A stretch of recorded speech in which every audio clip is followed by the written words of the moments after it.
दोस्तों, इस वक्त एक बड़ा इंकशाफ आपके सामने मैं रखने जा रहा हूं। ये इंकशाफ जो हुआ है ये वाकई आपके रोंगटे खड़े कर सकता है। साथ ही ये आपको ये बताएगा कि कोई मुल्क इतना ज्यादा क्रूर कैसे हो सकता है, कोई मुल्क इतना ज्यादा बेरहम कैसे हो सकता है, किसी मुल्क के सरबराह, किसी मुल्क की आर्मी इतने ज्यादा बेदर्द कैसे हो सकते हैं। हम दरअसल बात कर रहे हैं जो इसराइल ने लगातार 2 सालों तक, यानी अक्टूबर 2023 से लेकर के अभी हालिया दिनों तक जब जंगबंदी नाफिज हुई है 10 अक्टूबर 2025, इस दरमियान क्या कुछ नहीं किया है। दुनिया की आंख में इसराइल कितनी धूल झोंकी है। और साथ ही हालांकि वो सीजफायर के बाद भी इसराइली जो है वायलेशन सीजफायर की लगातार जारी है। 500 से ज्यादा मरतबा उसने वायलेशन किया है। लेकिन अब आपको जो हम खबर देने जा रहे हैं ना वो काफी अहम है। खबर यह है कि एक न्यूज एजेंसी है, मतलब न्यूज नेटवर्क है CNN, तो उसकी एक रिपोर्ट है, उसने तहलका मचा दिया है।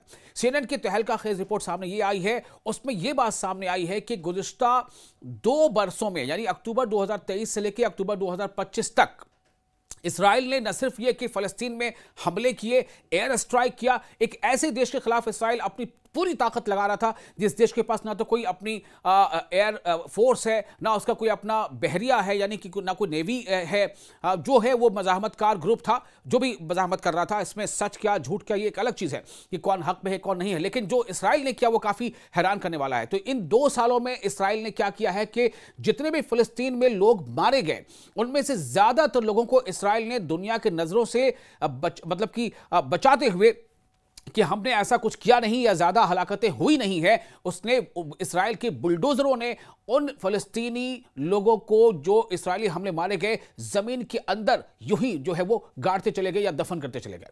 यह इंकशाफ हुआ है CNN की रिपोर्ट से, जो अमेरिका की एजेंसी है, न्यूज है, इदारा है। अब आपको बता दें कि एक ऐसे वक्त में जब गजा के मजलूम शहरी, जब गजा के मजलूम लोग, वहां के निवासी काबिज इसराइली फौज की सफाकियत से हर लम्हा, हर दिन कहीं ना कहीं गुजर रहे हैं, हर दिन उसके जुल्म, उसकी बर्बरियत, उसकी जारहियत को जो है वो झेल रहे हैं, उसका सामना कर रहे हैं। अमरीकी नशरियाती इदारे CNN की एक तहकीकाती रिपोर्ट ने एक और संगीन इंकशाफ किया है। एक बहुत ही रिवीलिंग ये स्टोरी सामने आई है। जो रिपोर्ट उस इदारे ने पेश की है उसके मुताबिक उसमें बताया गया है कि काबिज इसराइली बुलडोजरों ने गुज़िश्ता 2 बरसों में, अक्टूबर 2023 से लेकर के अक्टूबर 2025 तक 2 बरसों में जारी जो वहां नस्लकुशी हुई, जिसको दुनिया कह रही है कि इसराइल ने वहां जेनोसाइड किया है, कत्लेआम किया है, उस नस्लकुशी जंग के दौरान गजा में फलस्तीनी जो लोग भी जिनकी जानें गई उनके जसद खाकी को मिट्टी में दफन कर दिया।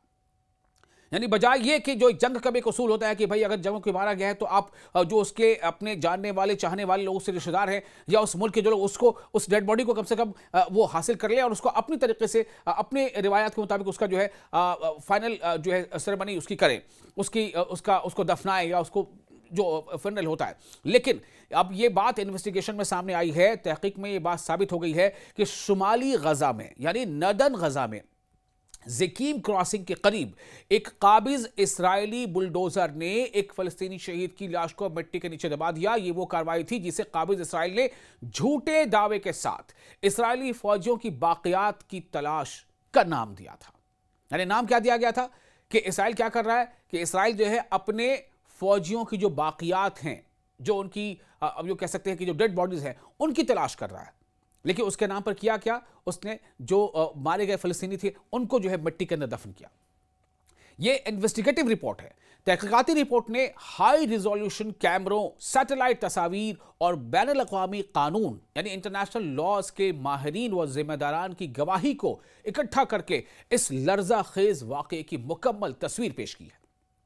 आप सोचे जरा, कैसा लग रहा है आपको सुनकर, यह खबर जानकर आप क्या महसूस कर रहे हैं? जो इन्वेस्टिगेशन हुई है, जो तहकीक हुई है, तहकीक की मरकजी वीडियो में दिखाया गया है कि सफेद कपड़े में लपटी एक लाश को घसीट कर लाया जाता है और फिर एक काबिज इसराइली बुलडोजर उसे मिट्टी में दफन कर देता है। यह एक रिपोर्ट है। जो कई मुबसरीन का कहना है कि ऐसे न जाने कितनी वारदातें, ऐसे न जाने कितनी वाकयात हुए हैं, क्योंकि इसराइल लगातार दुनिया की आंखों से इस चीज को छुपाता रह रहा है। चंद मिनट बाद रेड क्रॉस की टीम वहां पहुंचती है, जमीन खोदी जाती है और उसी लाश को निकालकर एक मखसूस थैले में मुंतकिल कर दिया जाता है। जो अमेरिका का जो न्यूज इदारा है उसने काबिज इसराइल के जराए के हवाले से बताया कि यह एक मुबैना इंटेलिजेंस कार्रवाई का हिस्सा था, लेकिन वो ये वजाहत देने में नाकाम रहे कि खुदाई की जगह एक आम फिलिस्तीनी शहरी की लाश क्यों मौजूद थी? भाई आप तो खुदाई कर रहे थे, आपको तो दावा था कि हम इस्राएली फौजियों की जो डेड बॉडीज हैं उनको ढूंढ रहे हैं, उनको तलाश कर रहे हैं, लेकिन आप ऐसा ना करके आपने फिलिस्तीनी की लाश को दफना दिया, बस बुलडोजर से दफना दिया। एक आम फिलिस्तीनी शहरी की लाश क्यों मौजूद थी और इसे रेड क्रॉस की आमद से कबल जल्दी जल्दी क्यों दफन किया गया? रेड क्रॉस ने अपने बयान में कहा है कि इन्हें इल्म नहीं था कि यह लाश पहले से दफन नहीं हुई थी। उनके मुताबिक उन्हें सिर्फ मिलने वाली लाश को वसूल करना था, न कि खुदाई के तरीकेकार या जगह की तैयारी में किरदार अदा करना था। तो ये जो टीम है, यानी जो इदारा है न्यूज का इदारा है अमेरिका का, CNN की टीम ने जमीनी वीडियो को उसी दिन के फिजाई मनाजिर और सैटेलाइट तस्वीर के साथ मैच किया, उसका मिलान कराया और मौके की दुरुस्त निशानदही मुअब्बर ज़कीम के करीब की। जो ज़कीम जो जगह है, तहलील से यह भी सामने आया, जो तहकीक वहां हुई, जो इन्वेस्टिगेशन हुई, उससे यह बात भी सामने आई है कि इस मकाम पर कई दिनों तक काबिज इस्राएली फौज की इंजीनियरिंग यूनिट्स और बुलडोजर मुसलसल काम करते रहे हैं, जो वाजे करता है कि यह अमल अचानक नहीं बल्कि मुकम्मल मंसूबाबंदी के तहत किया गया था। तहकीक मजीद बताती है कि इसी इलाके में अक्सर इंसानी इमदाद की तकसीम के दौरान शहरियों का हुजूम रहता था, जिससे यह खदशा बढ़ जाता है कि वहां मजीद जो मारे गए थे फिलिस्तीनी, उनकी जसद खाकी भी मौजूद हो सकती थी। मैं वही कह रहा था आपसे कि ऐसा, ये तो एक दो वाकया है जो सामने आ गया, एक दो तीन, लेकिन पता नहीं जो रिपोर्ट सामने आती हैं, जो जराए के हवाले से बातें सामने आती हैं, उनको अगर हम सच माने तो ऐसे बहुत सारे वाकयात हुए हैं जहां पर इसराइल ने यह कोशिश की है कि जो फिलिस्तीनी है वो मारा गया है, उसे किसी को पता भी ना चले, उसको जमीन के अंदर डाल दो। ये इसराइली बुलडोजर काम कर रहे थे।